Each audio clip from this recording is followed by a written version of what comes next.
Okay, hold on.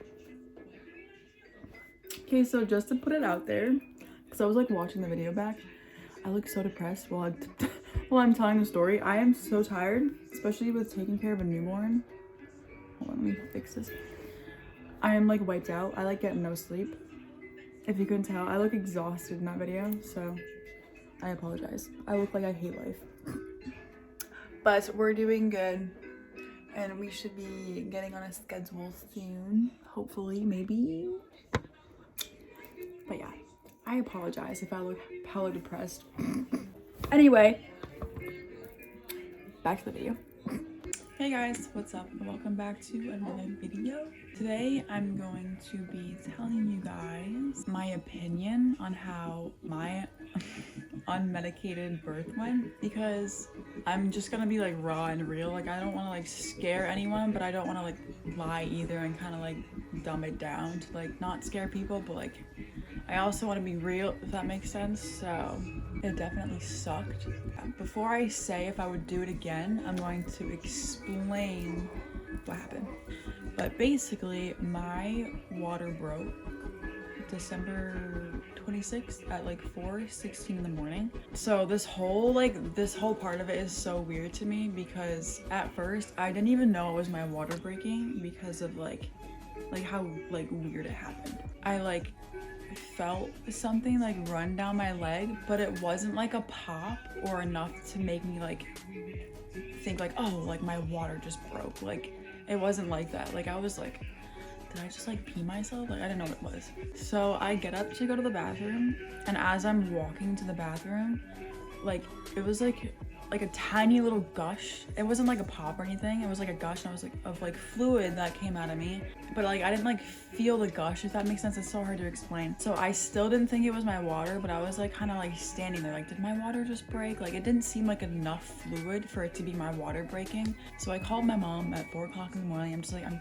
pretty sure my water just broke, but I'm not sure because I wasn't contracting or anything. So she just told me to like wait it out basically, and I was able to go back to bed. I wasn't in any pain, and that's basically what I did. I just went back to bed. And then when I get up again, it happens again, and it just the same exact way. So I was like, what is coming out of me? I didn't know, like, it had like no odor to it or anything. It just looked like water basically. I kept asking myself like, is this my water breaking? But like, I was always told by even my OB to only go to the hospital if you are in pain and contracting like 3 to 5 minutes, like that length apart. So I still didn't go. So it just kept happening like throughout the day. I don't really remember what time I ended up going to the hospital. I think it was like around 12:30ish maybe, or I can pull that up and actually put it on the screen because I have it in my memories on my Snapchat. But I ended up going to the hospital because I'm like, there's definitely something up. Like, there's like fluid leaking out of me, but I'm not in any pain, which I thought was kind of weird. So I just wanted to go get checked out just to make sure everything was good and my baby was good.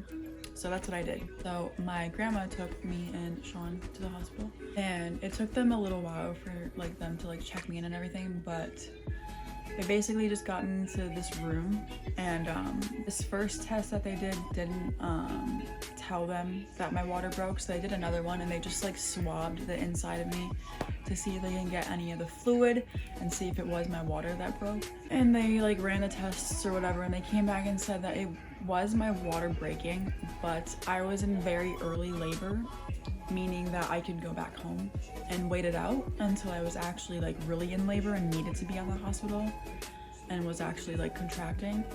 Or they gave me the option to do the Pitocin drip or take a pill, and I chose to take this tiny teeny pill that helps soften your cervix to kickstart labor basically. I forget what it's called, but I can put it on the screen. But that's basically what I did, and I felt like it took like hours for that to kick in. But after that whole situation, they found out my water broke and everything. They got me into my labor and delivery room, which was very scary. I was not expecting to be going into that room. Just very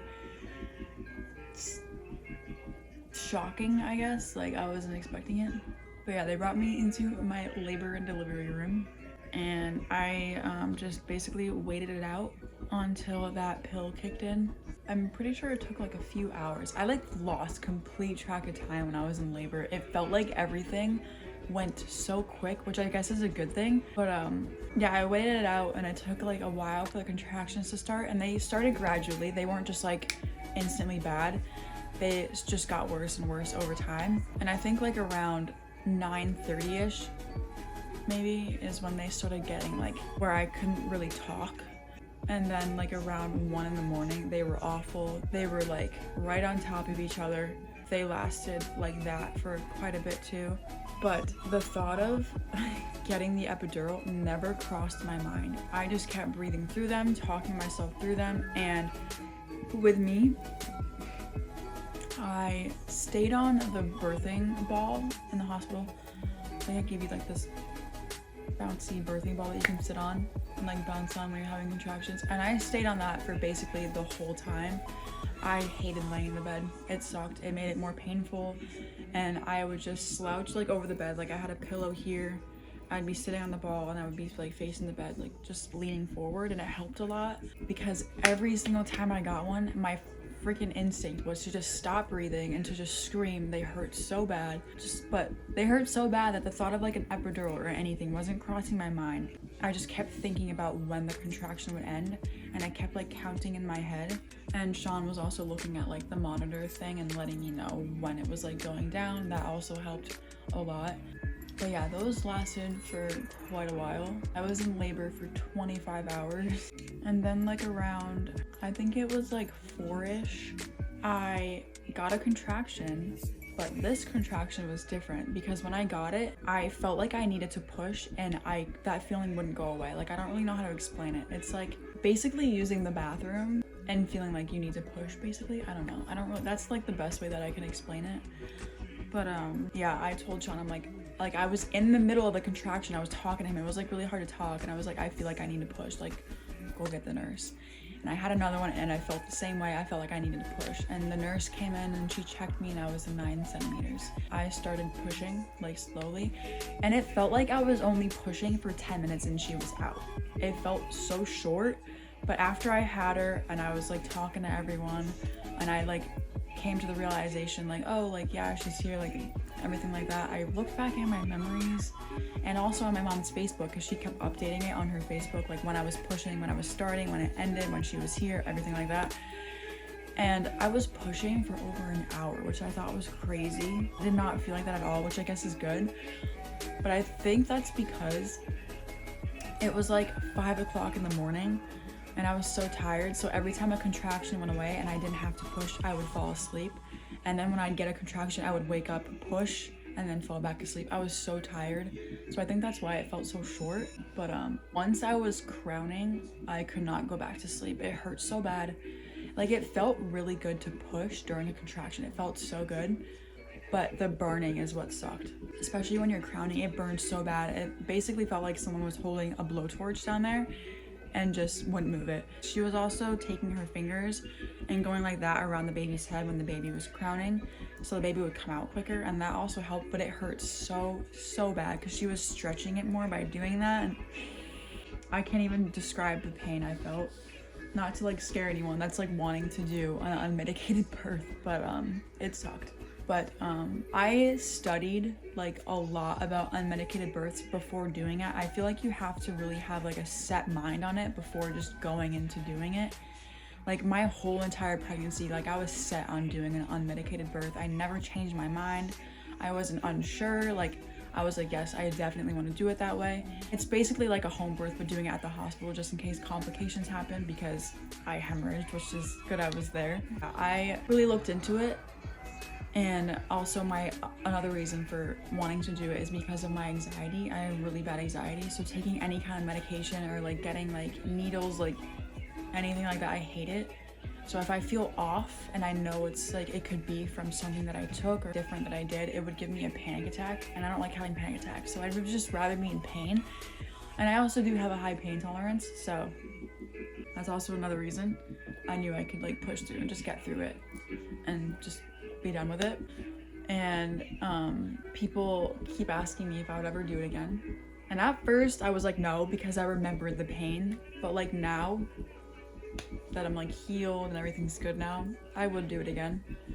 Definitely. I wouldn't get the epidural because the epidural just like freaks me out. Like I don't know. Everyone just has like their own like personal preference with things, and I would just rather do it this way. It was here at 5:29 in the morning, and I was just like so out of it. It felt like I was just so tired, and that pain made me so nauseous. After I had her, they went to go hand her to me and I threw up again because of the pain, but I only threw up twice throughout the whole thing. After that, I got like a quick little break, and then my nurse delivered my placenta, which was very easy. She just told me to push like a tiny bit and it came right out. But after I delivered my placenta, a few minutes went by and she was like checking me. They like checked to make sure the bleeding stops, and mine wasn't stopping. There was like pools of blood coming out of me, and that was really scary. Like instantly I knew there was something wrong when I looked at the nurse, and she was checking me, going like this to my stomach, and every time she took her hand out, blood kept pouring out of me. And she looked at me and I looked at her, and I knew she was looking at me because there was something wrong, because it was like she was checking to make sure I wasn't gonna like pass out. And I was just like, is everything okay? And she's like, oh yeah, no honey, like you're fine. And she just looked so concerned, and I knew something was wrong. She was just trying to make me feel better. And then she goes, can I get more people in the room? She like turned around, looked at the nurses, and she goes, I need more people in here. And that like freaked me out. I'm like, I know there's something wrong. And that's when I knew I was hemorrhaging. I was just kind of laying there like making sure like I felt fine, to like, you know, let anyone know like if I felt like dizzy or if I was losing too much blood. But I didn't. I felt perfectly fine. I did lose a lot of blood. I forget how much blood they said I lost, but it was a lot. I almost needed a blood transfusion, but I didn't get one. I didn't need one. When I left the hospital though, I did start to notice how much blood I lost, because I felt very weak. Just from coming up the stairs when I got home, I felt so dizzy just from walking up those stairs. I had to lay down quickly and drink water. But yeah, that's basically the whole story. The scariest part about it was definitely the hemorrhaging, because just seeing that much blood coming out of me, because I actually had them set up a mirror so I could see Everly coming out, which I thought was pretty cool, because that's also what motivated me to keep pushing, was when I saw her head, because I was like holding my own legs and I would like put my head up and push, and I would see her head and I would see it like come out slowly, and that was like my motivation to just get her out. My body was basically pushing for me, which I thought was really cool. Like your body just makes you push. That's also why I wanted to do an unmedicated birth, because obviously when you're on the epidural you're numbed, so you can't feel yourself pushing the baby out. So you can also push wrong, which I guess they said it can make you like prone to tearing more when you get the epidural. I tore either way, but it wasn't too bad. But yeah, that's basically my whole birth story. And yes, to answer your question, I would definitely do an unmedicated birth. Even though my birth kind of sucked with the whole hemorrhaging thing, I would do it again, because I really liked the full experience of having a baby. The thought of being numb from like here down and I wouldn't be able to feel anything just really triggers my anxiety and panic attacks, and I knew I wouldn't be okay. That's just why I decided not to, and just to go natural or unmedicated. I don't really like saying natural because I feel like it like makes other moms like feel bad, because like all birth is natural. That's basically it. If any of you guys like want to know like her weight and height and anything like that when she was born, I'll put it on the screen. But yeah, that's basically it for the video. If you guys have any questions about like unmedicated births or anything like that, just you can direct message me on Instagram or text me on Snapchat, comment down below, anything like that. Yeah, I don't know how long I've been talking or how long this video is gonna be, but hopefully it ain't too long, and hopefully I didn't bore you guys. But yeah, that's basically it for the story. I hope it was like helpful with any like questions you guys had. That's basically it, and I will see you guys in my next video. Your crew woke up. Your crew woke up.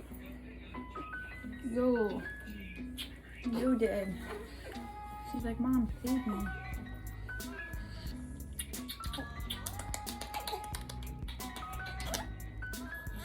Oh my goodness, what? Why are you grouchy? Oh, what's going on? Why are you so grumpy? get a little grumpy. I just realized that I have like Big Mouth in the background just playing throughout the whole freaking YouTube video. I guess I could have sat more like this so you guys couldn't see that, but sorry if that's distracting. Didn't even notice that until now. Oh, are you okay? She's like, Mama, I don't want to sit that way. I don't want to sit that way. You want milk?